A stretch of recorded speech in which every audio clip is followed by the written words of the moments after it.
somewhere there we'll find a balance tonight. So I would have dinner with my kids almost always, and I'm always available to my children. I could be in the middle of the biggest, most important deal. And for instance, if Ivanka called me right now and say, bye-bye, Frank, you're a wonderful guy. I think it's unlikely, but if Jeb became president, when they say, Mr. President, it's very bad that Ford's building in Mexico. Oh, okay. We'll do something. Let me go to sleep first. We'll do something. We need somebody that can take our jobs back, Frank, because we're going to hell. Our country's going to hell. And Frank doesn't like the word hell, but we're going to hell. I beat the people from China. I win against China. You can win against China if you're smart. But our people don't have a clue. We give state dinners to the heads of China. I say, why are you doing state dinners for them? They're ripping us left and right. Just take them to McDonald's and go back to the negotiating table. Seriously. Well, I heard Hugh Hewitt, a nice man, he apologized because he actually said that we had a misunderstanding, and he said today that Donald Trump is maybe the best interview there is anywhere that he's ever done. Now, unless he was just saying that on CNN to be nice, but he did say that. Oh, you're the best interview in America. And we had a legitimate misunderstanding in terms of his pronunciation of a word, but I would say just, well, I think it was. And he actually said that. Did you say that? And so radio makes an interesting thing. Okay, so I will say this, though. You was giving me name after name, Arab name, and there are few people anywhere that would have known those names. I think he was reading them off a sheet. Fox hasn't touched this. And I've been in touch with Kelly, too. And I've been in Let's go. Come on. Gotta go. All right. Gotta go. There's You're screwing up my whole speech this guy. Yeah. Go ahead. There's counterfeit substandard parts in most of the nuclear plants in the United States. Counterfeit substandard parts in nuclear plants in the United States. I'm not surprised to hear that. Why? Am I surprised? And some of them have come from China. Now, when I brought... And in airplanes, too, by the way. When I brought this out, the NRC, Nuclear Regulatory Commission, accused me of... And our weapons, we don't even know if they work. To show you how stupid we are, they did a major television program, 60 Minutes, I don't know if anybody saw it, where they go into the silos. The stuff is old, it's rotted, the phone systems don't work, the wires going to the phones are all... They don't even know if it works. And I said, if I were Obama, I wouldn't be showing that. And they got in there because Obama wanted people to see how bad it is so that maybe they could get some money to fix it up. How stupid is this? Our enemies are looking at this stuff with 44-year-old phones and wires that don't work. And the people, they're interviewing the people that are working in these phone systems. And they're saying, no, you can't hear. You can't hear. And I'm saying, can you believe what we're doing? It's like in the war. They were saying, we're going in 2 weeks and we're going to be attacking a certain city. You know what I'm talking about.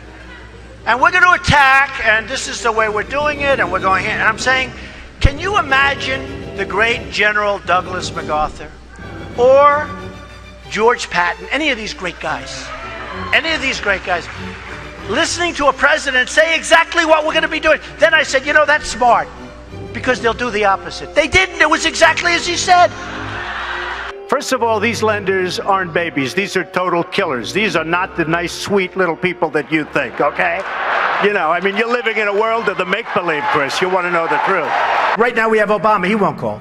He doesn't even call to get our hostages back from Iran. Here we are in the middle of a deal, and he doesn't call about that. One sentence, I'd say, you got to, before we start, get those people back. Used to be 3, now it's 4. Get those people. They'd be back the next hour. You hear our politicians, John McCain, 2 days, oh, Benghazi, you don't hear about it anymore. Hillary Clinton with emails, all the emails, 2 days. I'm more disappointed in the Republicans in many ways. They talk and talk and talk. And I just got back from Chattanooga, too. And I spoke to some Marines there. And guess what happens to Anthony Weiner? A month ago, I see he went to work for a public relations firm. Do you believe it? Now, if you think that Uma isn't telling Anthony, who she's probably desperately in love with, in all fairness to Anthony, because why else would she marry this guy? Can you believe it? Can't see straight. But if you would... I got involved because I'm in the nursing home profession. Okay, come on, you know, I gotta go. Hey, come on. Oh, wait a minute. No, let me finish this. Okay. You know what? I think your question's great, and I can understand. He's talking about basically counterfeit parts, just to cut to the chase. We don't have to know that you're in the nursing home business. What are you trying to talk to some of us about joining your little home? Come on, sit down. Enough. We think it's good. We think your point is good. Yeah, give it to him. Good.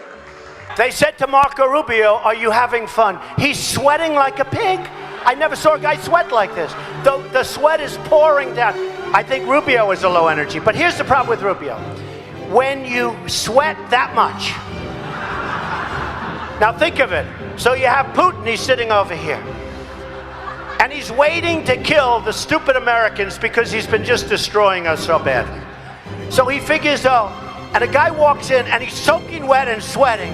Hello, can I have some water? And Putin's sitting there, what the hell kind of stuff is this? This is not exactly a poker player, folks. John McCain goes, oh boy, Trump makes my life difficult. He had 15,000 crazies show up, crazies. He called them all crazy. I said, they weren't crazy. They were great Americans. These people, if you would have seen these people, I know what crazy is. I know all about crazies. These weren't crazy. So he insulted me, and he insulted everybody in that room. And I said, somebody should run against John McCain, who has been, in my opinion, not so hot. And I supported him. I supported him for president. I raised $1 million for him. It's a lot of money. I supported him. He lost. He let us down. But, he lost. So I never liked him as much after that, because I don't like losers. But Frank, let me get to it. He hit me. He's not a war hero. He's a war hero. He's a war hero. 5.5 years. He's a war hero because he was captured. I like people that weren't captured, okay? I hate to tell you. Do you agree with that? He's a war hero because he was captured. Newsflash, the Republican Party's been fighting against a single-payer system for a decade. So I think you're on the wrong side of this if you're still arguing for a single-payer system. I don't think you heard me. You're having a hard time tonight. All right,